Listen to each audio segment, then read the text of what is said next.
around where his eyes should be, and it had a nose that it looked like a big hole, and his real nose stuck out of there, and there was a distorted looking red smile around where his mouth should be. And it wasn't the creepiest mask I've ever seen, but it sure was a creepy one. And in both arms he was holding an axe. And I looked at him, and I remembered, oh no, I've been in horror situations like this all the time. Run, Ethan, run. And I did. I ran all the way down those stairs, and then I ran all the way down the first flight of stairs and onto the second floor. And then I looked up, and I noticed on top of the stairs, the killer was just standing there. He wasn't chasing me. And I thought that was weird, but it kind of made sense when I thought back about it. And so I ran some more, and I finally ran into the lobby, and then, I fell. I don't know how I fell, but the last thing I saw before I fell completely into darkness is I looked up, and I saw the killer standing there with something. He was holding out his arm, and he was clenching something like a remote. And I fell through the floor and into this tube thing. And then the trapdoor closed above me. And then I saw a pair of hands close what appeared to be a lid over top of me. And then I noticed that I was standing straight up, and there were these cold things beside my feet. It was almost as if they were metal, like metal faucets. And I was stuck in what appeared to be a tube, a blue tube. And then a light came on, a bright light, but it was appeared to be what a work light, like one of those work lights that you buy so you can work on your car at night from AutoZone. And then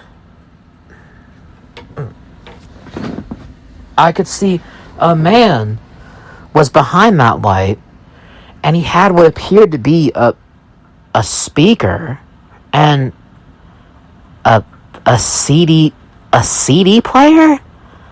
And then I heard a ding, and two metal doors opened, and there in the light I saw the killer.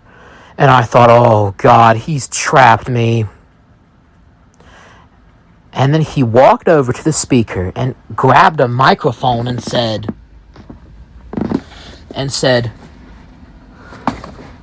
"You like Radiohead?" "What?" "Do you like Radiohead?" And his voice sounded like a guy just putting on like a scary voice. And I thought that was weird. And I said to him, "Well, yes, I like Radiohead."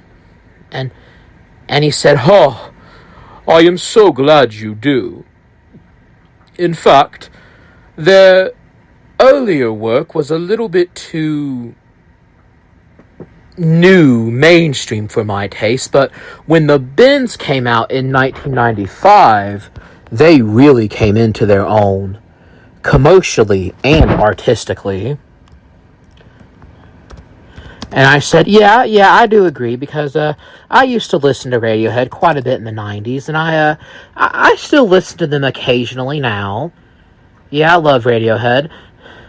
And he said, oh, but I think their ultimate masterpiece is OK Computer, released in 1997. Oh, that whole album is just Whew, amazing.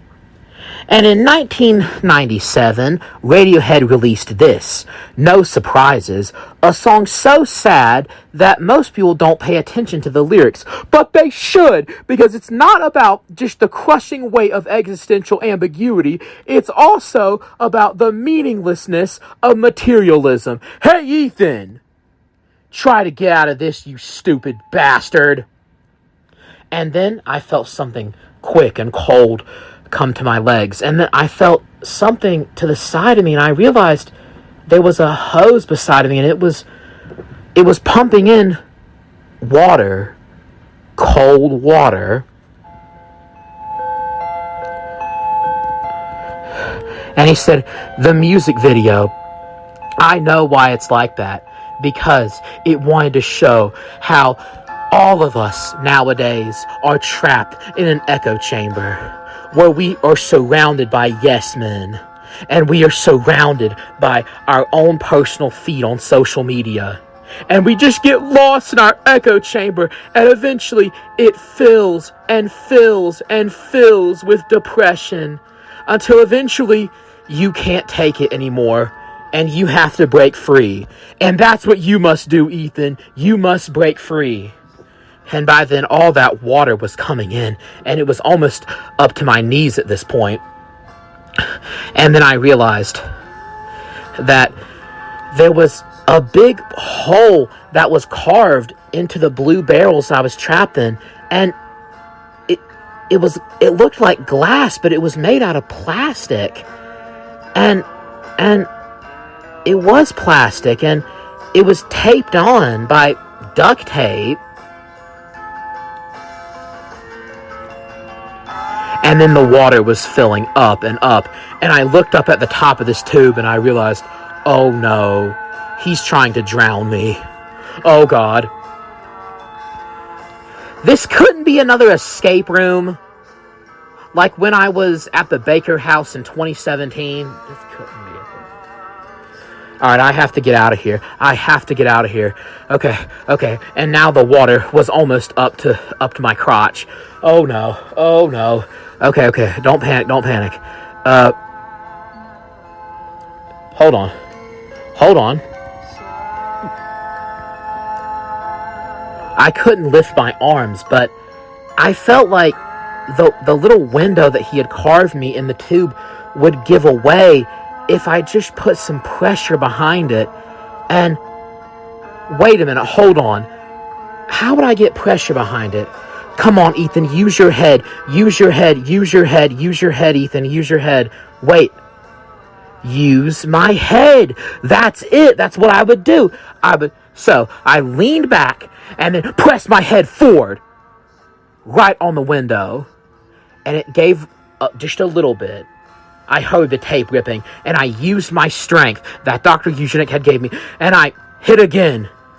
And then I thought, wait a minute, hold on. Maybe I can break this window by using my head strength and the water. Hold on. I gotta wait for it to fill up. Here we go. Wait, hold your breath. Oh! Ready? Boom! And then the water came pouring out. And then I leaned my body forward, and I was leaning out of the hole that was in the blue tube. And then I leaned forward, and then the tube started to lean forward too. And then I was eventually able to just wiggle myself out. And I looked back at the tube, and I realized it was made out of barrels. Blue barrels that you could buy at a hardware store. Like 10-gallon barrels. I was happy to be out. And that cold basement air on that October night really got to me. It got deep in my bones. And I looked, and the killer and his assistant were no longer there. Fuck, they had run away. And so, I stood up again. I stood up and started to look. And then I noticed that there was a sign that said exit, and I thought, huh, an exit sign. Yeah, that could be useful. And then I walked over to the exit sign, and then lights came on. And I looked over, and I saw Walter, the black chauffeur, on a conveyor belt. And he was right behind a long metal rod.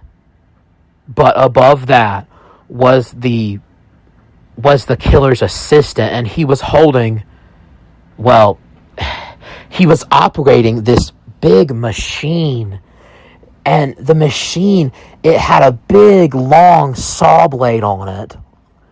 And it stretched all the way across the room. And it was a man-saw. I know it was a man-saw because when I went to school in Asheville, I studied at UNC Asheville. After I got out of college, I used to live near a sawmill, and I had a buddy that lived at my apartment complex. And yeah, he did tell me about some of the tools there. And that was a man saw. And if you just set it at the right settings, it could cut through metal. And yes, it could likely cut through somebody's flesh.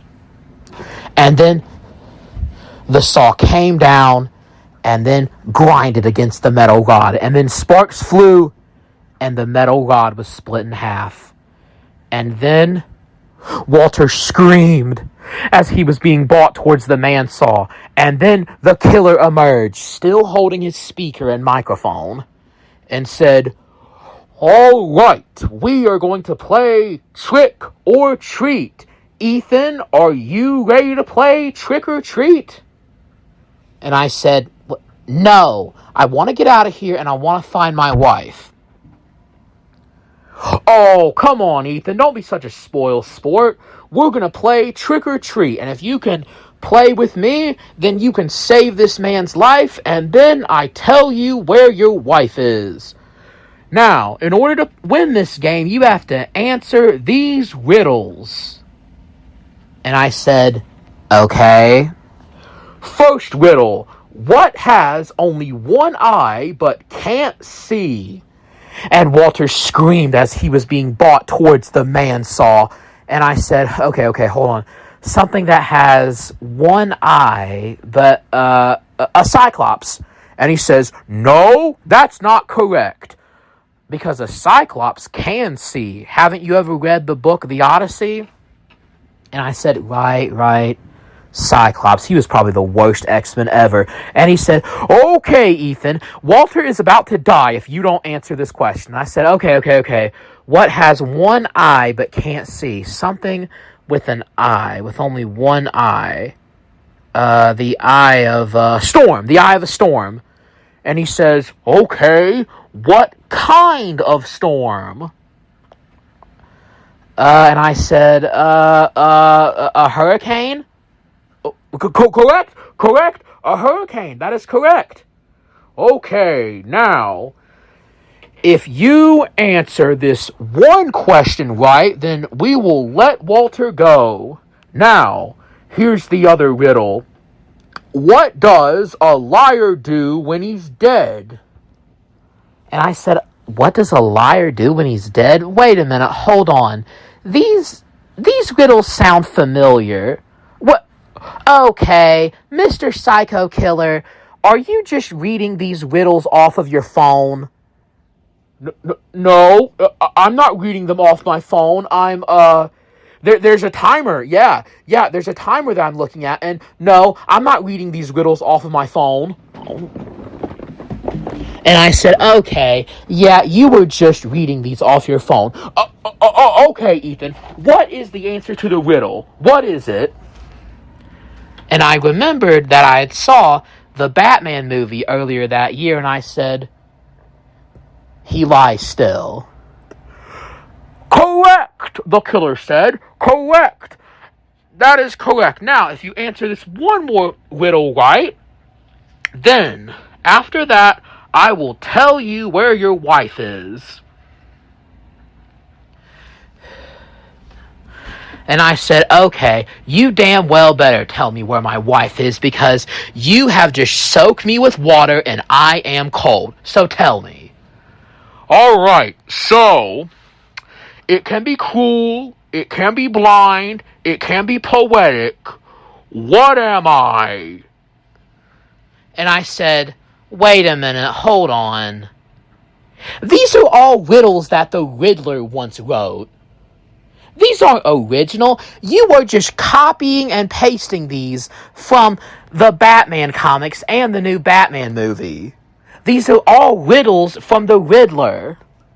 No, Ethan, why would you think that? Because I'm a Batman fan.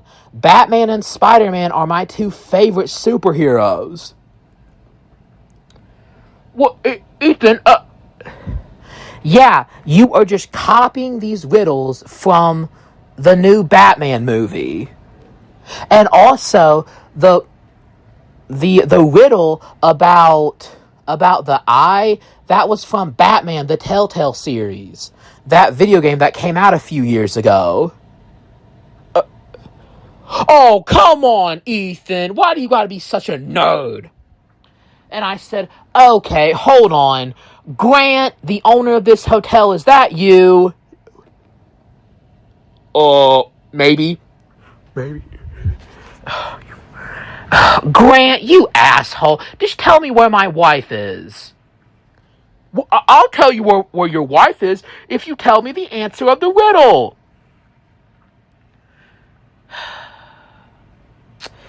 The answer of the riddle is justice, okay? I know because I've seen the movie.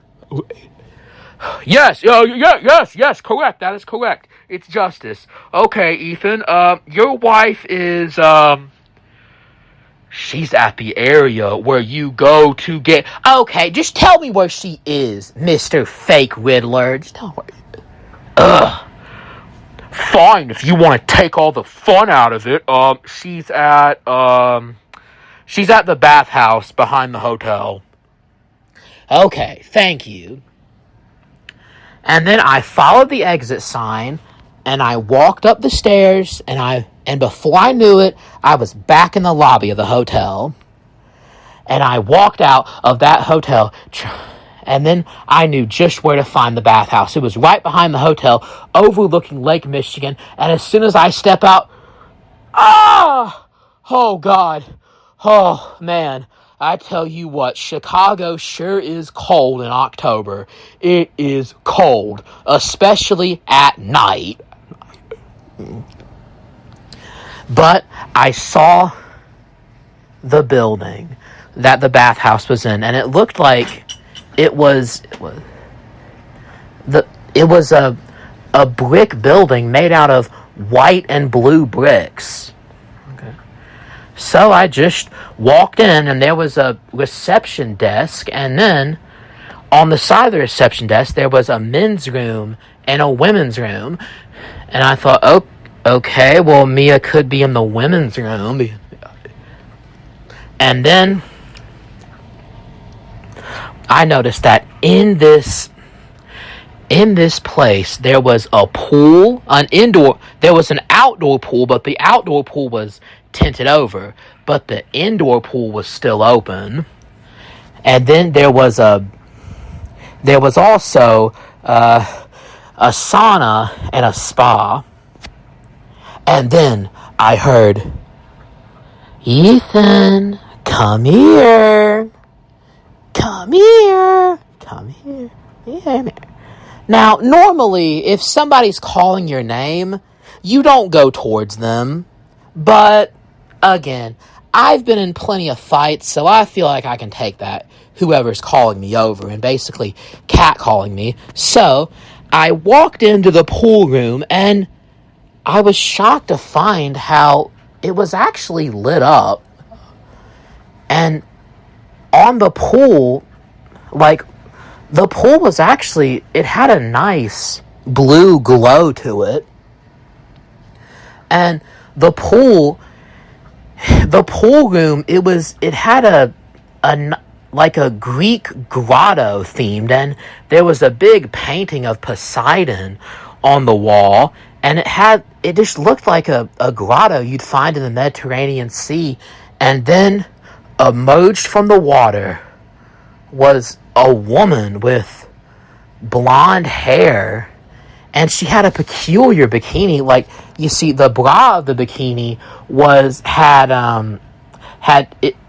had starfish on her nipples, but on her crotch area, her vagina, it had there was a clam across her vagina, and you could tell it was a bikini, but it's still, she was kind of hot. Yeah, she was kind of hot. I mean, she had beautiful blonde hair, and she was about 5'6", and she also had about medium-sized boobs, but she did have she also had a medium-sized build. She wasn't skinny, but she also wasn't fat either, and she had a perfectly crafted ass, and yeah, she had some nice rosy cheeks, and yeah, she had an awesome pretty face. And she said, "Swimming all by yourself, handsome? Why don't you get wet with me, and I'll tell you all you need to know about whatever you're looking for." And I said, "I'm looking for my wife." And she said, "Oh, well, I can tell you where your wife is, but, we can do some things together, and your wife will never know."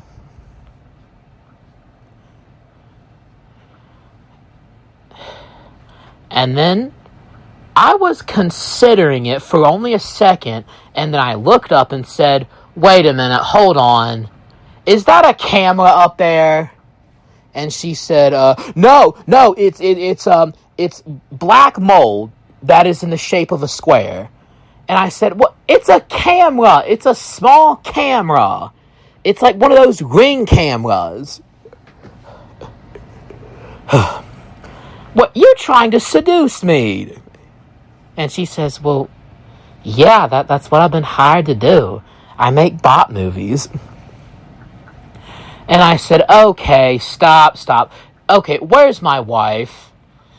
And she said, "Okay, I think she's in the sauna, but what? You don't want to see my ass?" And then she turned around and started to arch her back, and then, okay, yeah, I knew what she was about to do, so I just walked out, because I'm sure my wife wouldn't have appreciated me watching another girl do all that. But no, my wife wouldn't have wanted me to watch that.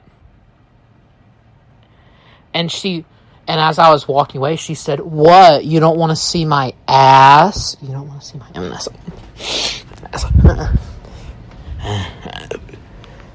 No.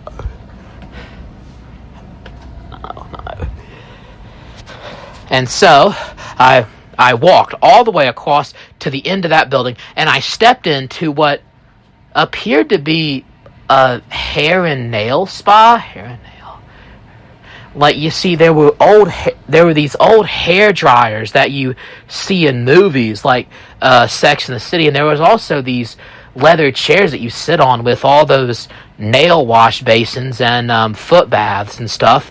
But then, at the end of the room, I saw a woman strapped down to one of those chairs. So I ran over to the mani-pedi chair, and then, out of nowhere, a woman wearing a white facial with green eyeliner around her eyes, and she also had a towel around her head, and she was also wearing a aquamarine towel that appeared to have some blood on it. And she said, "Oh, Ethan, if you want your wife back, you're gonna have to do something for me. You have to save your wife, or I'm gonna have to give her a pixie cut. And she's gonna look like a lesbian." And I looked at the woman who was strapped down to the chair, and I said, "Wait a minute, that's not my wife." And And the woman with the facial and the towel over her head said, wait, what? That's not my wife. But then who is this? And I said, "What? That's Mrs. Osborne." "What? Yeah, come to think of it, where's Billy Osborne?" And she said, "Well, I don't know. I thought that was your wife." And I said, "No, my wife is taller and with long black hair. You seen her around?" My wife. And she said, "Oh, yeah, your wife's in the sauna." And I said, "Okay, thank you." But before I left, the spy lady said, "Wait, hold on. If you see Mr. Osborne, please tell him that his wife is in the spa." And I said, "Okay." All right, so I walked all the way down the hall and into the middle of the building, and then I went down another hallway, and then I went to the room labeled sauna, and it had a nice, well, the walls were made out of wood, but there were these gold rims on top of the walls and near the floor of the sauna, and the sauna door was blocked by a towel rack that I could easily move. And so I moved it, and I opened the sauna door, and out came my wife in her bra and panties, and she hugged me and said, "Oh, am I glad to see you. I was in that sauna for a whole 5 minutes before you came." And I said, "Oh, okay, that's not too bad." And I looked over and I said, "Hey, they got some white towels, and they also got some white robes. So, you want to sit in the sauna for a little bit?" "Yeah, sure."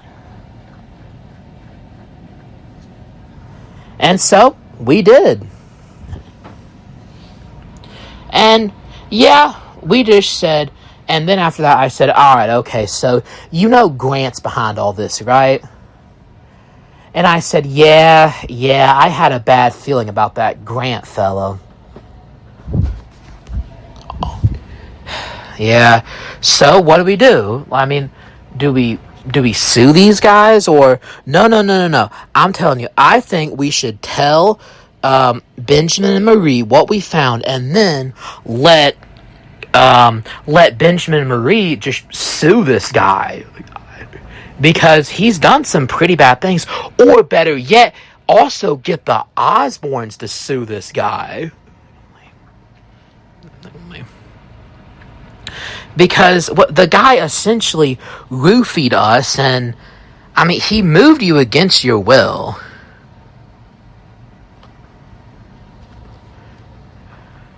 So,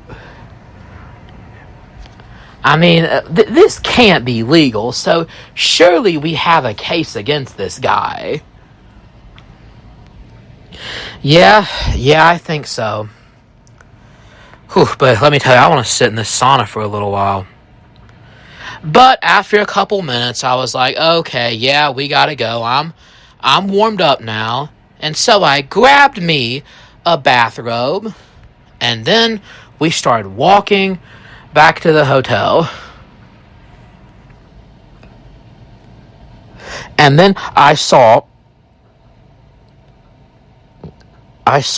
a greenhouse, but I saw some smoke coming out of the greenhouse. So me and Mia ran, and then we saw Mr. Billy Osborne sitting down with this Hispanic guy, and he was saying, "Yeah, man, George Harrison, he's the best.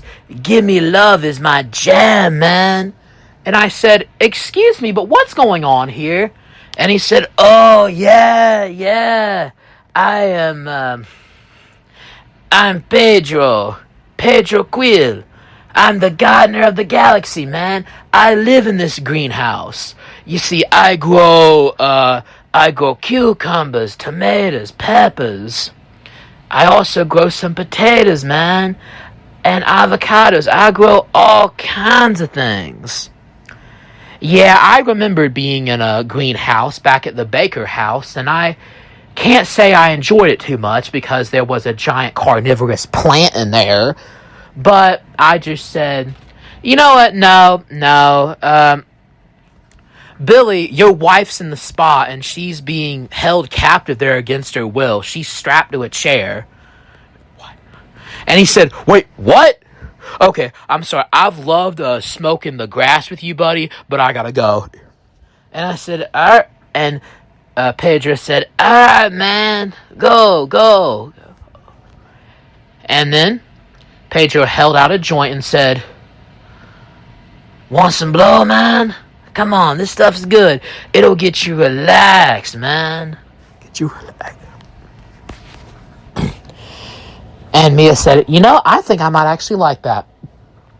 And I said, Mia, no! We have to get out of here. We have to find a way out of here.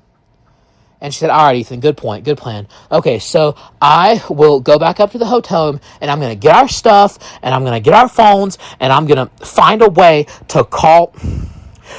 I'm going to find a way to call off this little island rock off the coast of Chicago, wherever the hell we are, and I'm getting out of here.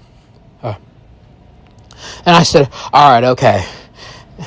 And also, something tells me that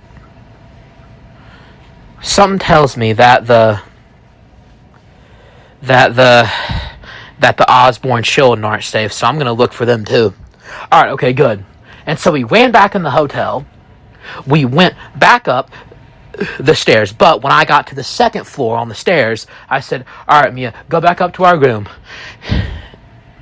And because I heard a loud screaming sound, like a high-pitched screaming sound, like little kids were being tortured, and I saw the familiar blue light coming from the infirmary door on the second floor. And I said, all right, Mia, go back up to the hotel room, get our stuff, and start calling people because we need to leave. And real quick, I'm going to go in there and I'm going to help those kids, all right? So I burst in the door, and then I noticed that there was little Jonathan Osborne, and he was struggling. He was on this doctor's chair, and he was strapped down, and he was screaming and writhing. And this doctor, although he kind of looked like a doctor from hell because he was wearing scrubs, but they were covered in what appeared to be blood, and he had a strange doctor's cap on, and he had a surgical mask on, but it was all ripped up and had stains all over it. And the doctor said, oh, come on, little Johnny. Here comes the airplane. Buzz, buzz. And he held it. He held this spoon full of black, vile-looking liquid in front of his face. And then I screamed, get away from that kid! And he looked back at me. The doctor looked back to me and said, what? Oh, come on. It's not anything poisonous. It's soursop bitters. And soursop bitters, they taste really bad, but they clean out your bowels. See, I'll drink it myself. And he took out the bottle, and he drank it a little bit, and he poured a little bit on his spoon and drank it. So, I mean, it clearly wasn't poisonous. And I thought, and I just said, okay, well, that's still not okay to scare kids like that. I mean, I think that's up to the parents to give their kids medicine. And he said, all right, little Johnny, you can go. And he got him out of the chair and just said, all right, leave. And this poor kid, he said, wait, what about my sister? And I said, yeah, what about his sister? Where is his sister? And then this evil doctor, I don't even know if he was a real doctor, he said, "Oh, I've gotten something special planned for the sister you don't even want to see." And then after that, this man or doctor, I don't even know if I should call him a doctor, he got in little Jonathan's face, and Jonathan ran. He ran to go find his parents. And then I said, "All right, you better show me. Where are you keeping the daughter, Kelly?" So he opened the door and led me into his cold makeshift morgue, where Kelly, poor little Kelly, was strapped down on what appeared to be an operating table, and she was strapped down by like duct tape, and she was struggling and she was screaming, "Help me, please." And then the doctor said in his evil voice, "No one will hear you, little girl. And the best part is, there will be blood that comes out of you, because you're gonna go through something called puberty. And when you get a little bit older, you're gonna get on something called the menstrual cycle. Yeah. And blood is gonna come out of your..." And I said, "Okay, stop. What?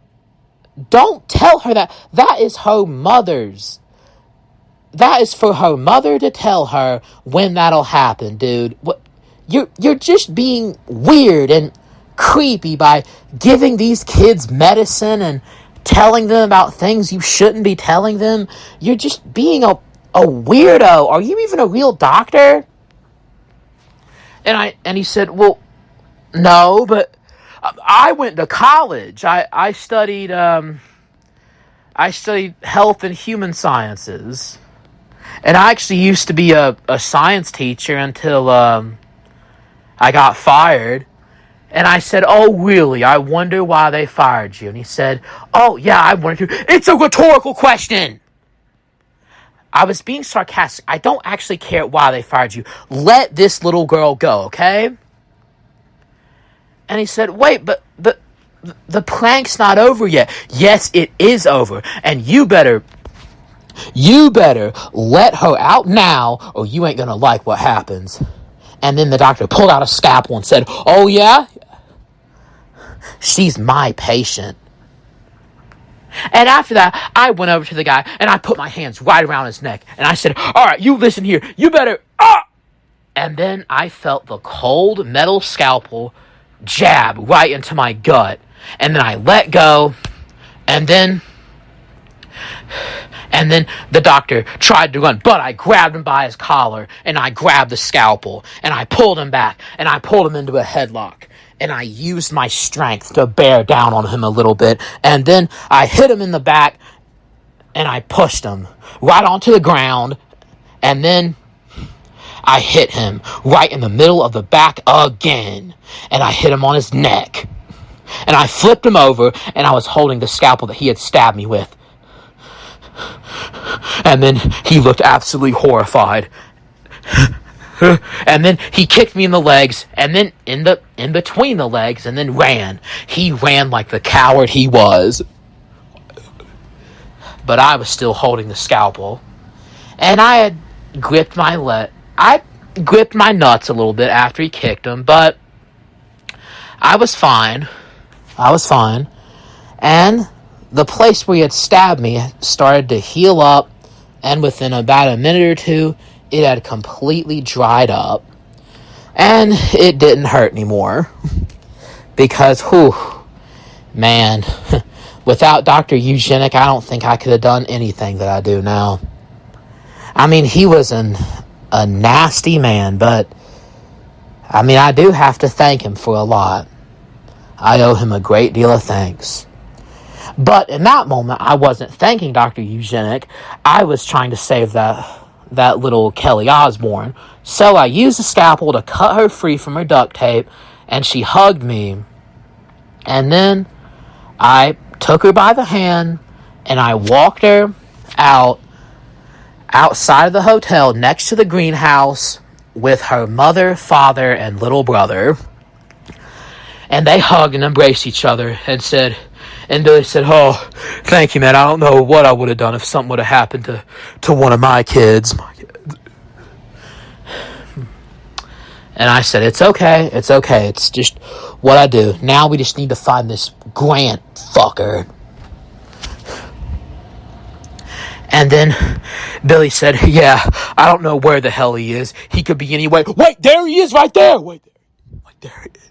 And then I turned behind me, and there was Grant, still in his mock, pretentious serial killer suit, holding an axe, and said, All right, I will let you off my murder castle island if you answer 3 riddles, each harder than the last." And then, bam! Out of nowhere, Billy Osborne hit him with a left hook. And, yep, by that time I was on top of him too, kicking him in the face. And he said, ow, stop. Okay, alright, Walter will use his boat to take you off. You guys are no fun. I'm keeping your money, by the way. And we said, okay, we don't care. We just got to get off this island. And as we were getting on Walter's boat, Grant called out, "Weirdos! You guys don't know how to have fun." And I said to Grant right there, "Oh yeah, I'm the weird one." Yeah, I couldn't believe it that guy was talking down to me. That guy essentially roofied women and children so he could have fun. He hired a woman to seduce me, and then he trapped me in basically a chamber full of water on purpose, and I almost died of pneumonia. And he also put a man on underneath a saw to scare me. And he also hired a man to strap a little boy down to a chair and just scare the shit out of him. And he also did the same thing to a little girl on an operating table. This guy had strapped a little girl down to an operating table just to scare the shit out of her. What an asshole. But after that, Walter had dropped us off at the docks, and then the Osborns, they got in their big black SUV and they drove off. And yeah, we actually made sure to follow them on Facebook, and yep, after that, they went to the same Holiday Inn we did, because afterwards, we basically demanded that Walter take us somewhere else. It was either that or, yeah, me and Billy both threatened to kill him, and we could dump his body in the lake. And now that there was nobody around and there was nobody to testify, we could get away with it. We could get away with it if we did get away with it. So, yeah, he did. Walter put us in his car, and the Osborns got in their car, and the Osborns followed Walter to the nearest Holiday Inn. And we checked in there, and the next night, we were at the airport ready to go. But I did let Mia do some sightseeing at O'Hare Airport and a little bit of sightseeing in Chicago before that. But, yeah, that's how we survived a murder hotel. And then, in November of 2023, Benjamin and Marie launched a lawsuit against the guy. And then the Osborns did, and we did as well. And also, I released my video on my YouTube channel exposing him for the horrible businessman that he was. And yep, he got less and less customers. And in 2023, he basically settled all his lawsuits and lost a bunch of money. And in 2024, he officially went out of business. Broken. And yeah, I think he actually had to move back in with his parents, and I think he's a construction worker now. But I don't know. I don't really care about the guy. All I know is that he was an asshole. Yeah, doing that to kids. But yeah, the video, it went viral, and it got me some ad revenue, but when we got back to Ethalonia, that's when things got really bad for me. In fact, I'll tell you about it later.